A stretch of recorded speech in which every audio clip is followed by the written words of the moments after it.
Hello, my name is Brad Spinner, and I am presenting sportsmanship video that I will show at the beginning of the school year. In this meeting, we'll have parents and athletes alike, and we're going to be going over what sportsmanship means at Lafayette High School. I'll open the meeting by going over the agenda, and the agenda just tells what we're going to be doing during the meeting. We're going to be defining sportsmanship how it pertains to Lafayette, and we'll be talking about what good and poor sportsmanship looks like and how to identify them. We'll also talk about the responsibilities of different parties in the school and in the school district and in the community with respect to sportsmanship. And then finally, at the end of the meeting, we'll close it by passing out handouts that will kind of give an overview of what this meeting was about and will serve as a reminder to what sportsmanship looks like at Lafayette. First, we're going to define sportsmanship at Lafayette as the behavior of a good citizen. Athletic events always have lots of people, and these people are from different backgrounds and have different interests and from different cities, and there's a large diverse group of people usually at a sporting event, and at Lafayette we expect that everyone in attendance would behave respectfully of all of those diversities and behave accordingly. We would then go to what does good sportsmanship look like.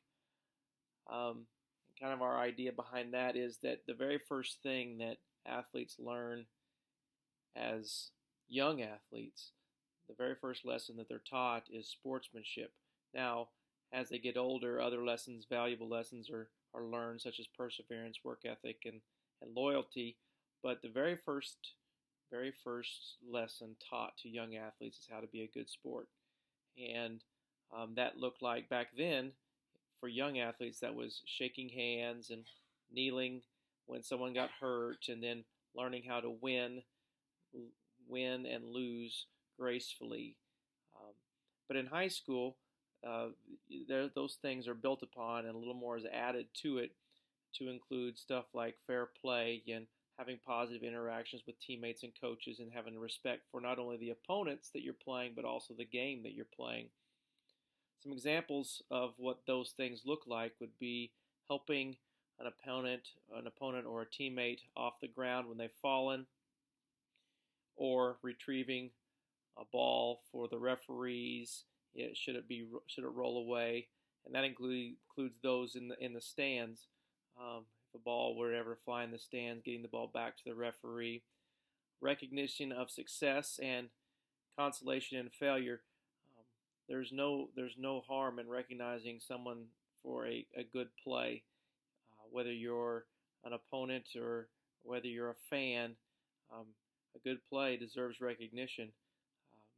And on the flip side of that, if your team were to fail in any way, there should be consolation from their supporters.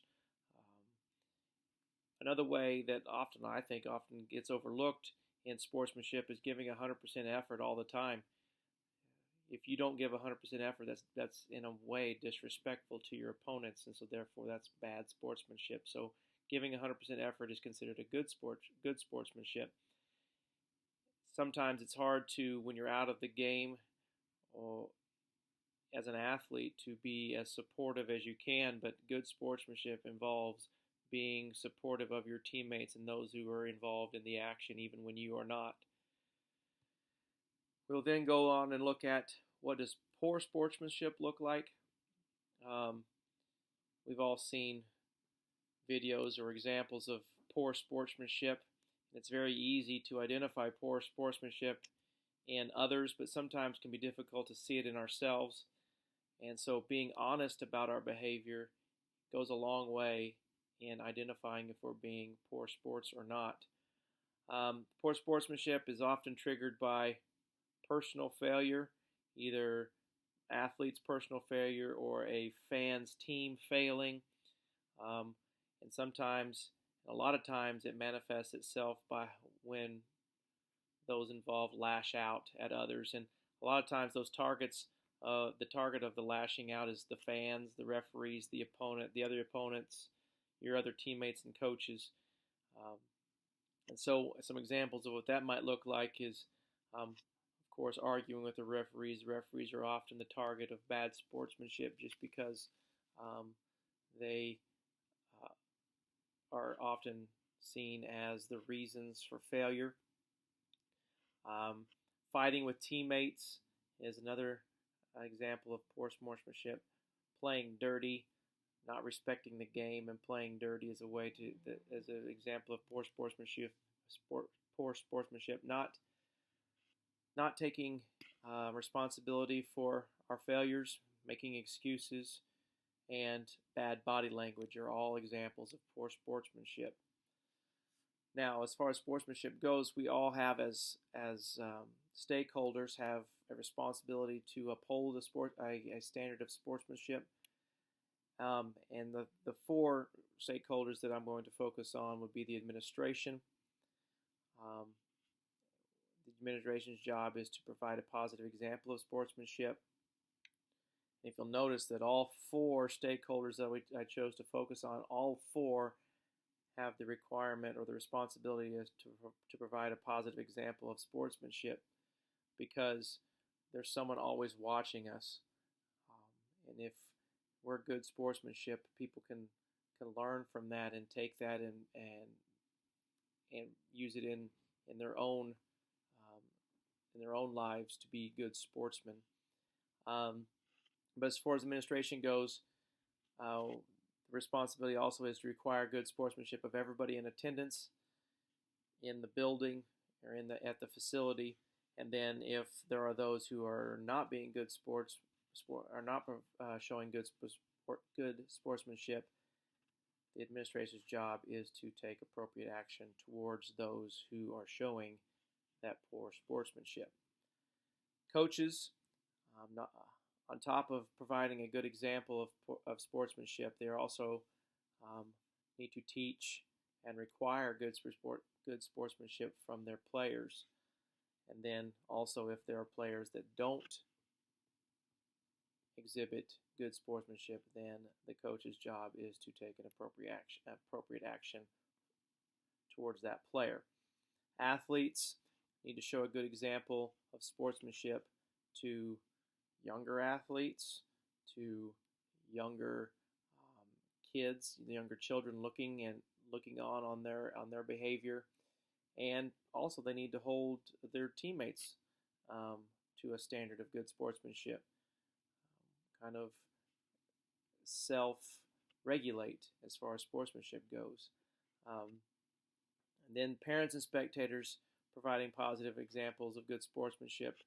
Parents of athletes, the athletes look to their parents as role models, and if a parent is being a good role model with concern to sportsmanship, then the athlete has a better chance of being a good sportsmanship, of showing good sportsmanship. And as parents and spectators, they also need to hold other spectators to a standard of good sportsmanship. In closing, we would talk about picking up the handouts, and those handouts are just reminders that can be revisited if there are questions or concerns about sportsmanship and how Lafayette High School chooses to handle sportsmanship.